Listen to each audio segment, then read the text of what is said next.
Wala nang maraming paligoy-ligoy pa, diretso sa punto na.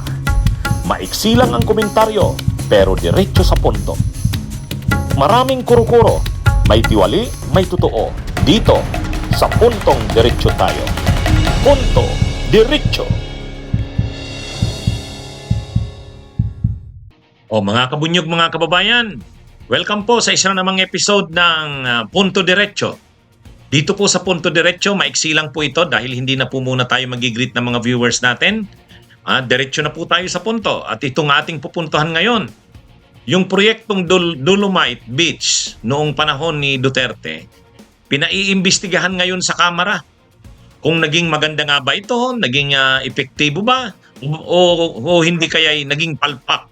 Mas naging dahilan pa nga ng mga pagbaha ngayon sa Metro Manila. Yan ang resolution na final ng isang kongresista na si Terry Ridon. Yan mga kabunyog, tama lang ito.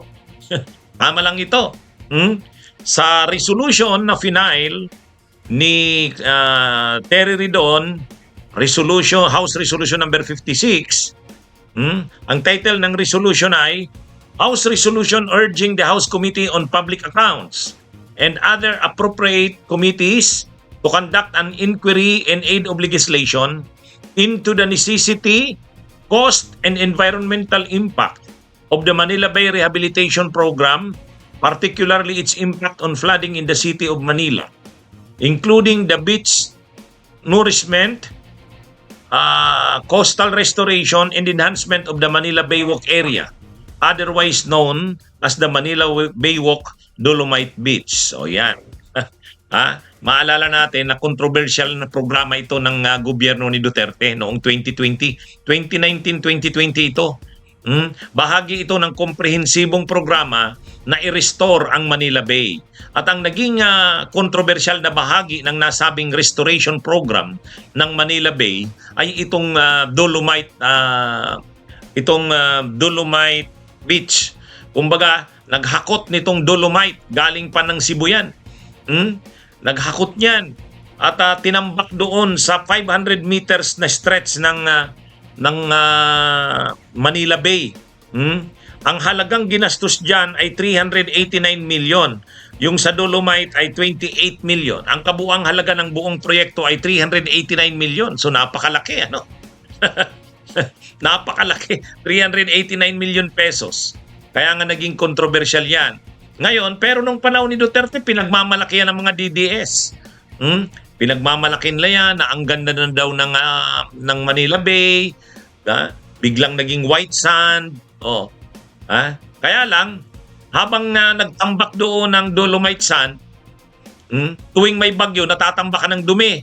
So, kailangan na namang linisin. Ang maintenance nun, napakagastos.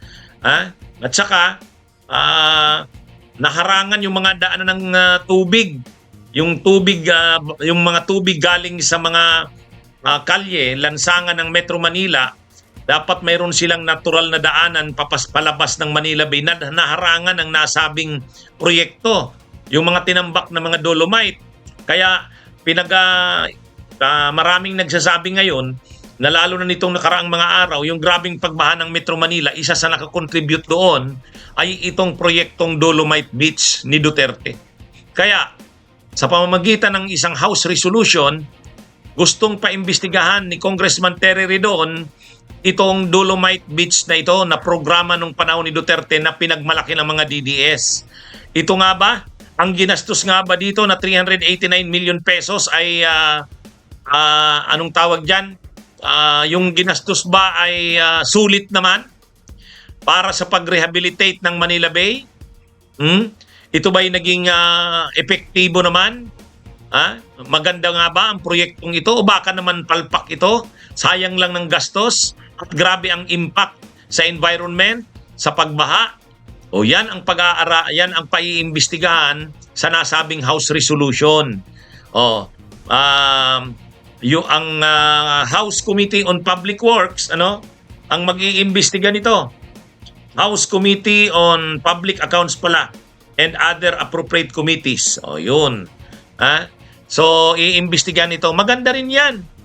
Kasi nung panahon ni Duterte, 2019-2020, kahit grabe ang reaksyon ng mga tao dyan sa proyekto na yan, talagang tinuloy pa rin. Ha?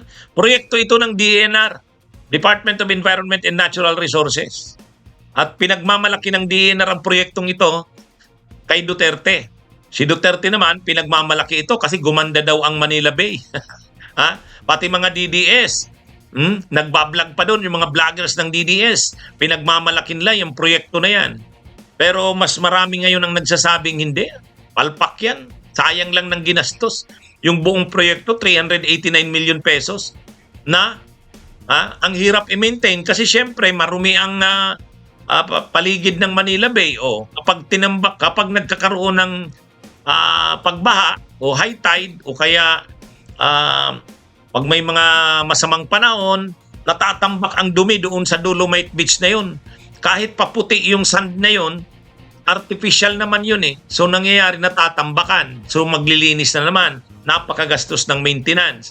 At yun na nga, ang isa nga sa sinasabing matinding epekto, yung nagiging pagbaha ngayon sa Manila area, sa mga area ng Kamaynilaan, sinisisi o maaaring nag-contribute itong Dolomite Beach na ito, itong proyektong ito. Kaya tama lang na paimbestigahan na ito. Papaimbestigahan na sa Kamara at aalamin yung cost ba dito, yung ginastos ba dito ay sulit naman o baka sayang lang ng mga ginastos. Ano bang naging impact nito sa environment, sa pagbaha, sa pagpapaganda ng Manila Bay? Effective nga ba ito? Yan po ang iimbestigahan ng mga kinauukulang komite ng Kamara. Pinasa na po ang resolution na yan at pagbalik ng regular na mga session ng Kamara ay magsasagawa ng nasabing magandang subaybayan natin yan. I-cover natin yan dito sa ating channel, mga kabunyog, mga kababayan. So mga kabunyog, ito po si Atty. Enzo Recto at ito po ang ating Punto Diretso. Magandang araw po sa inyong lahat. Mabuhay po tayo. Bunyog, bunyog, halikan na kasama ka. Bunyog, kapag buklod ay may pag-asa. Luzon, Visayas, Mindanao, isa ang pananaw. Sa bagong Pilipinas ang bunyog isisigaw. Bunyog.